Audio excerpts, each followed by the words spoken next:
You are listening to the IFH Podcast Network. For more amazing filmmaking and screenwriting podcasts, just go to ifhpodcastnetwork.com. Just a heads up, this episode is brought to you by the Script Summit Screenplay Contest, where you can win a cash prize or even a contract with a Hollywood talent manager. All you have to do is visit scriptsummit.com for more info.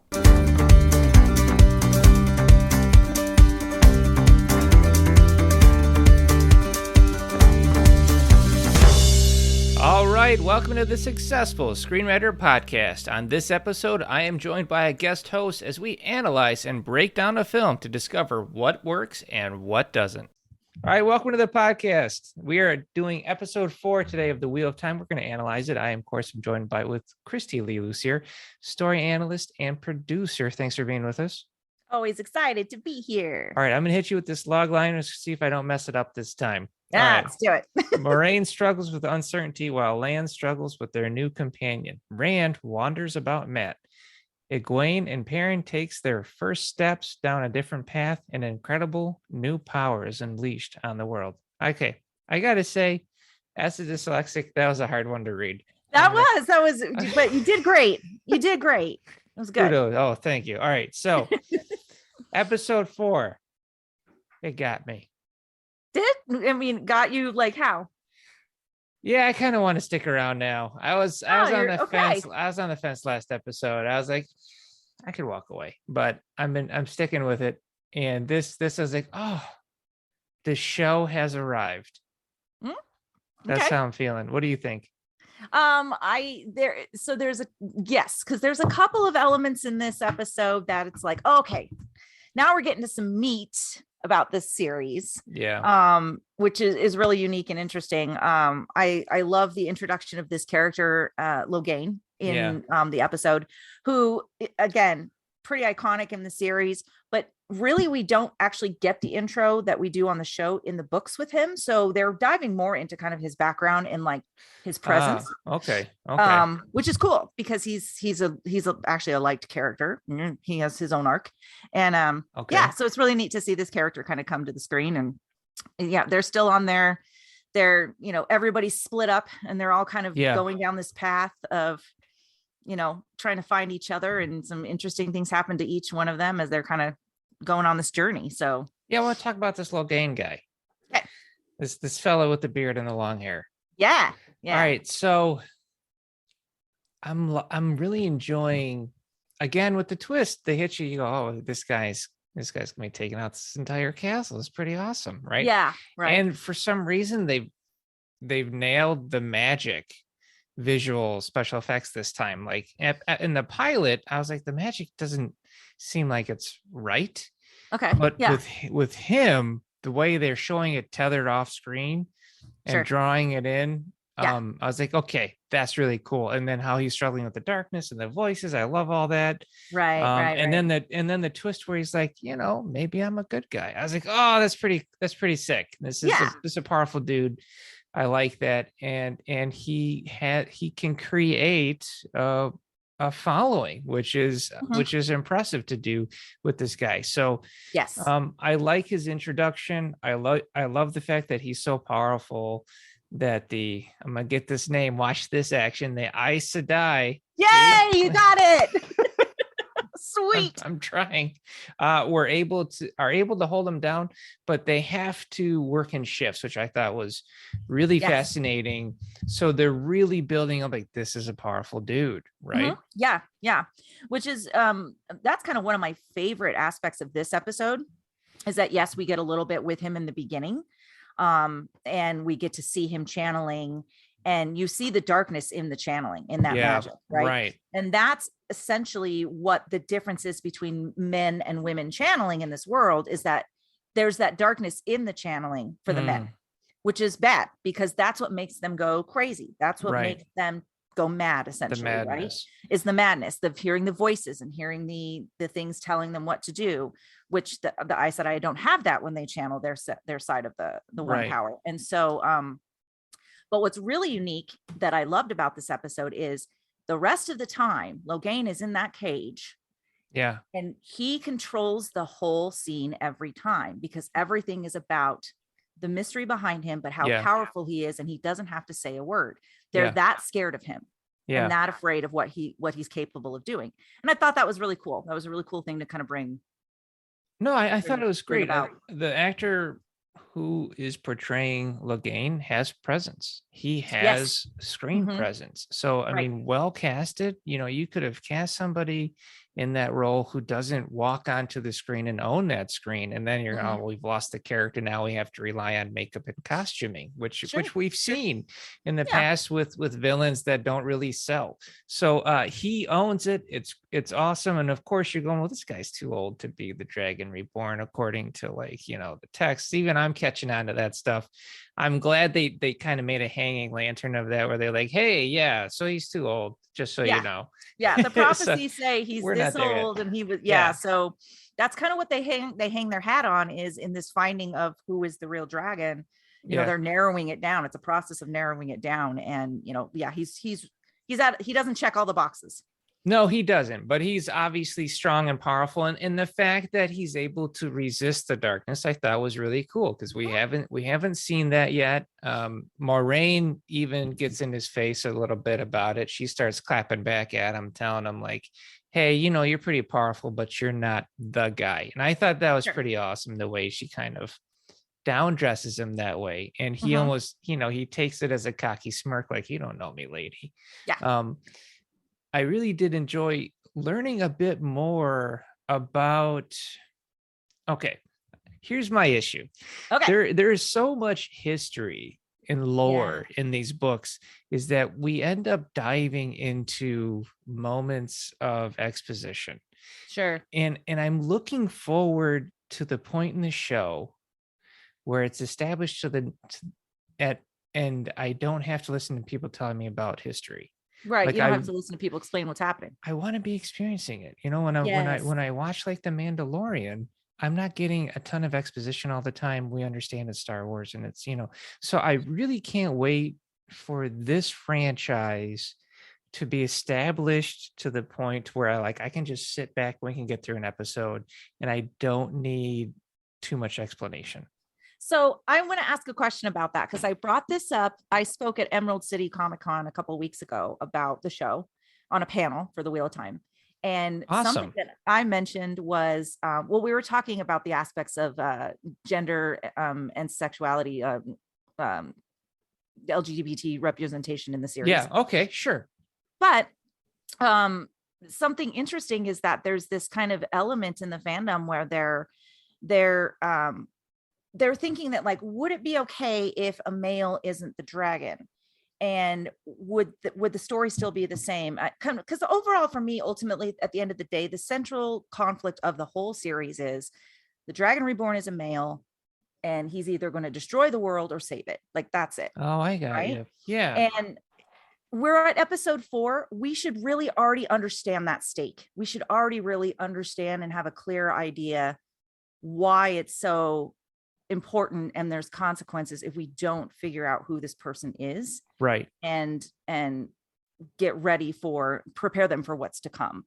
So, you know, I mean, I like that you're feeling like I'm ready to get to those moments where I'm not having to have the exposition. We're 4 episodes in. At this point, I don't want you telling me about the history of the world, whether even if it's cleverly hidden in song, which, look, I think that's great that we've had that, you know, everywhere from the Tinkerers to several times the, you know, to the Journey, to the Gleeman. I mean, I get it. It's a good way to hide exposition.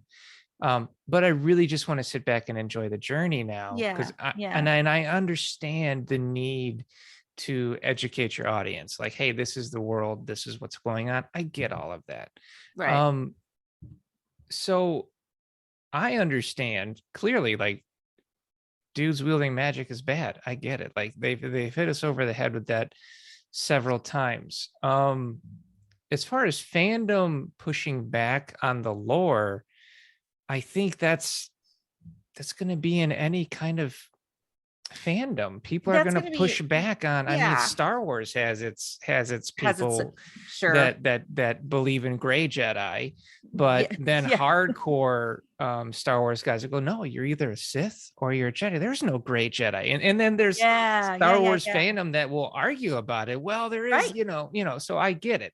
So I think that's going to be anywhere in any fandom. They're going to find something that they either wish would happen or they just disagree with the direction, or hey, you know what, they have notes. So I'm not going to get into that, but I understand that this show, guys wielding magic, not so good. I'm on to it. I get it. Take me on that journey now. I don't want to have too much more explained to me. If it's going to be through exposition, I want to see it. I want to experience it. So I don't want it to be told to you. I don't want it to be told to me. I mean, especially if we're more than halfway into the show, right? Yeah. At this point, yes. Yeah. So I mean, first 2 episodes, I could get it, but now we need to be rolling hard into that finale. So, I did enjoy the different factions and the politicizing of the Aes Sedai. I started like, we're getting a little Game of Thrones now. Yes. So there is these inner workings, even with the Aes Sedai, between their Ajas, the colors, that they have their own kind of disagreements, and they're not always all on the same page about anything either.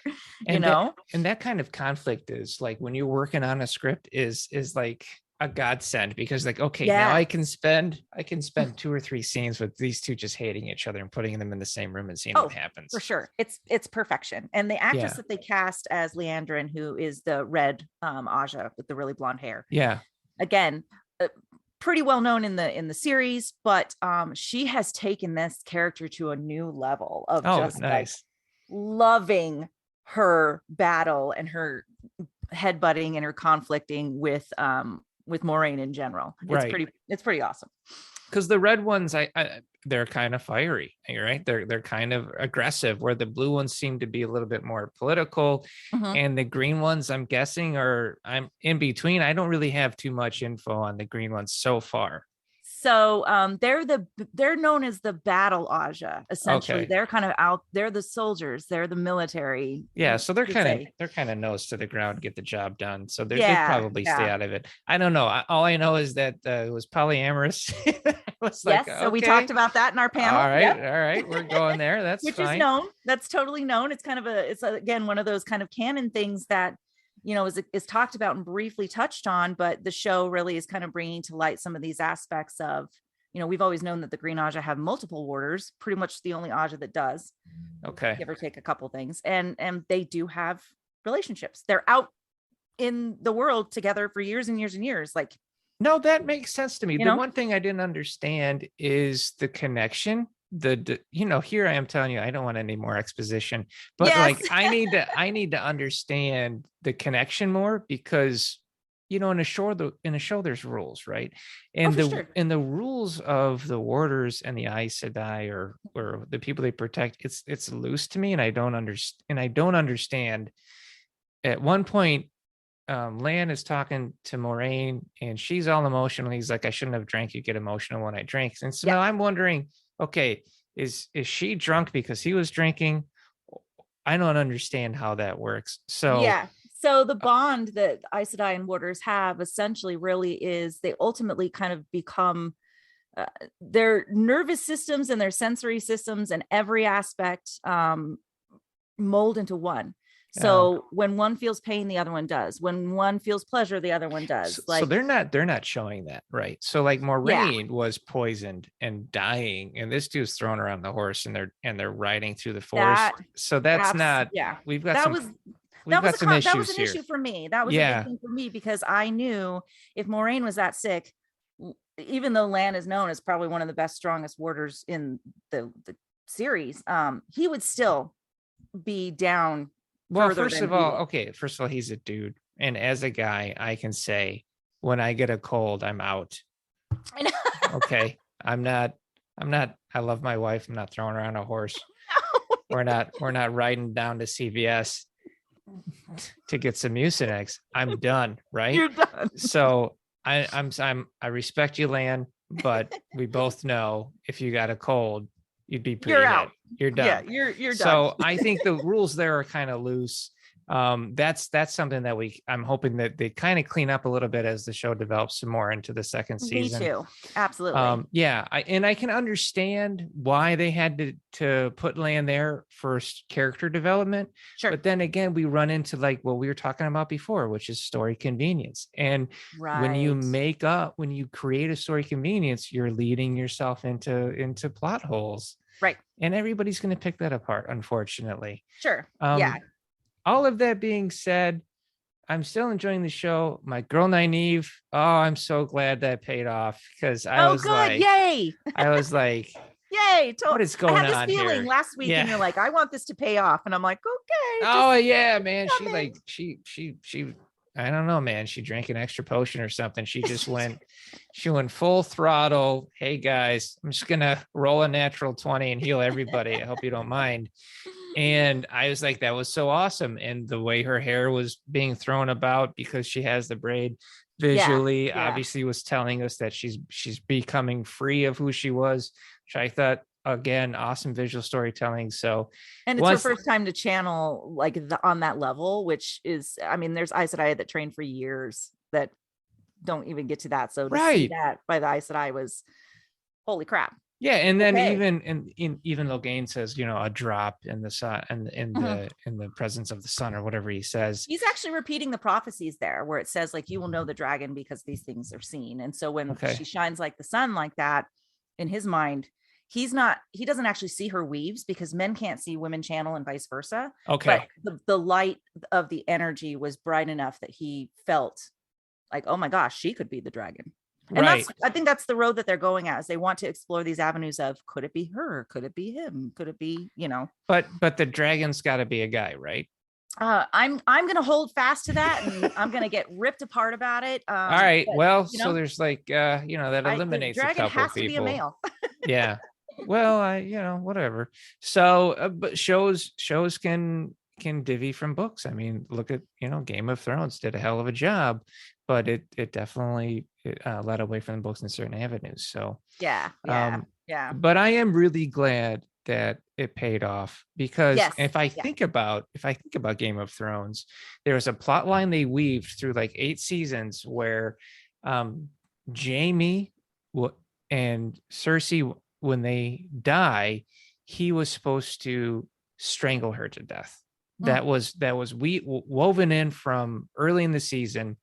And then that is definitely not what doesn't happen. And I'm sitting there going, are you guys? This is the fear. Everyone keeps saying, don't be season 8 of Game of Thrones. Right. So, so I'm really glad to see that payoff. That's awesome. You're telling me Logline is big in the books. I mean, spoiler alert, dude gets depowered, his energizer batteries run out, so I'm not sure where he goes. I hope they stick around and develop him further, because the actor has amazing presence. He'll be around. Oh, that's cool. Yeah, I'm looking forward to see what happens. What about this bard taking on the eyeless Fade guy? I was like, what? Homeboy's got blades and pockets all over the place, man. So there's like, okay, so this guy, this Gleeman, all of a sudden now he's fighting a Fade. Yeah, and holding his own, right? And holding his own. So it's just like Rand's dad in the first episode, where Rand's dad pulls out this heron marked sword and starts fighting this Trolloc. And Rand's like, first off, where did that sword come from? Secondly, how do you know how to fight? So it's the same aspect with Tom, where there's more to this guy than we think. I love this scene, but I want to hit you with why I think it's weak. Oh, okay. Yeah. All right. Have we seen a Fade really walk out there and take care of business? No, not yet. So then how do we know that him fighting the Fade is such a big deal? I mean, look, a Fade has no eyes. He's wearing the dark cloak. I get it. He's the bad guy. I understand that. Yeah. But if I want to establish how BA this Fade is, I need to show it. Yeah. So that should have already been set up in some way. That's what I'm talking about. Like, had I seen the Fade take out a really strong character that we were, even if we were briefly introduced to it. Sure. You know, and then I go, okay, this is a thing I need to really be careful of. So then when I get that moment where the bard is taking him Is on, taking and, him on. and holding his own. Now I Yeah. go like, I get it, right? Yeah. But all Yep. we've seen are the Trollocs.